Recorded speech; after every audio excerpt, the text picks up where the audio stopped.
My dear friends, നമുക്ക് നല്ലൊരു കറി വെച്ചാലോ? എന്തെങ്ങണ്ടാന്നറിയണ്ടേ? മുരിങ്ങയില് ചക്കക്കുരു. ആദ്യം നമുക്ക് ചക്കക്കുരു ചിരണ്ടി അടുപ്പേ വെച്ച് വേവിക്കാം. അടുപ്പേ വെച്ച് വേവട്ടെ. ഇപ്പോഴത്തേക്ക് നമുക്ക് മുരിങ്ങയില നന്നാക്കി എടുക്കാം. കടുകിട്ട് കൊടുക്കാം. മുരിങ്ങയില പറിച്ചെടുത്ത് വെക്കുക. കിളുന്ന ഇലയായതുകൊണ്ട് ഇതിൻ്റെ തണ്ട് കളഞ്ഞില്ലെങ്കിലും കുഴപ്പമില്ല.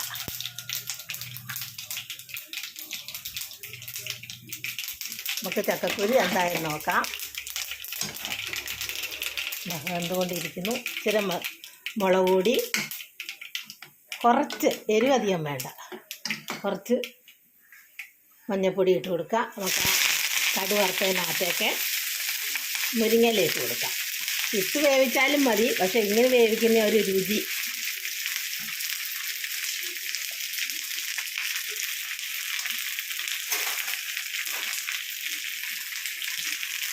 നമുക്കതൊന്ന് വാട്ടി വെക്കാം.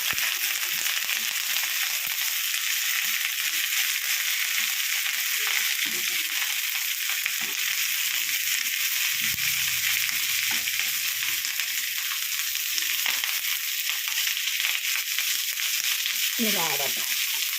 അപ്പോഴത്തേക്ക് നമുക്ക് അതിന് വേണ്ട അരപ്പുകൾ അരച്ചെടുക്കാം. തേങ്ങ, വെളുത്തുള്ളി, ജീരകം എല്ലാം കൂടെ അരച്ചെടുക്കാം. ഇങ്ങനെ അരച്ചെടുത്ത് നമുക്ക് അരപ്പം ഒഴിച്ച് കൊടുക്കാം. അപ്പോഴത്തേക്ക് എൻ്റെ ചാനലൊന്ന് ലൈക്കും സബ്സ്ക്രൈബും ചെയ്യുക. Food channel Keralam by Shoshamma.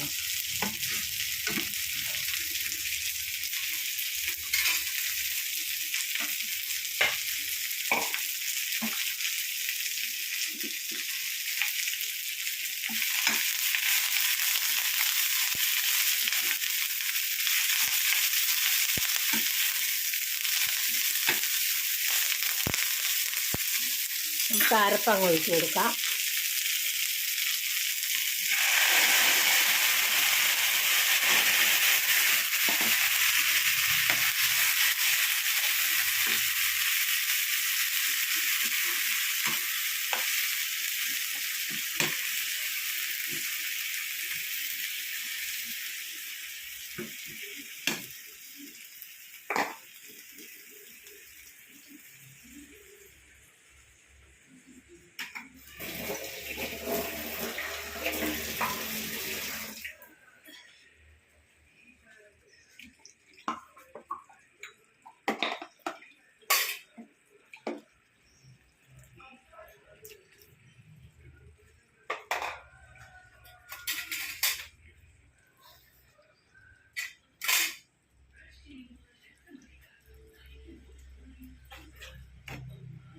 ചക്കക്കുരു മുരിങ്ങയുടെ ഇലയും കൂടെ കറി വെച്ചത്. നമുക്ക് പാകത്തിന് ഉപ്പ് ഒഴിച്ച് കൊടുക്കാം. നമുക്ക് ആ ചക്കക്കുരു വെന്തതിനകത്തേക്ക് ഈ മുളകും മഞ്ഞളും മാത്രം ഇട്ട് ഞാൻ വേവിച്ചതാണ്.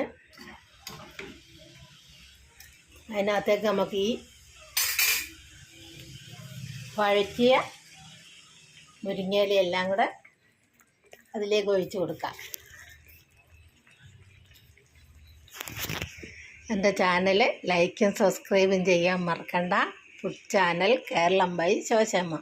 മുരിങ്ങയില ചക്കക്കുരും കൂടെ കറി വെച്ചത്.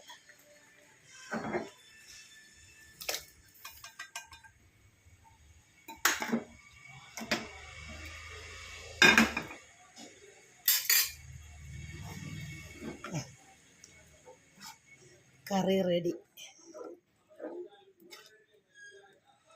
മുരിങ്ങയില ചക്കക്കുരും കൂടെ കറി വെച്ചത് കണ്ടോ? ചക്കക്കുരു മുരിങ്ങയിലയും കറി.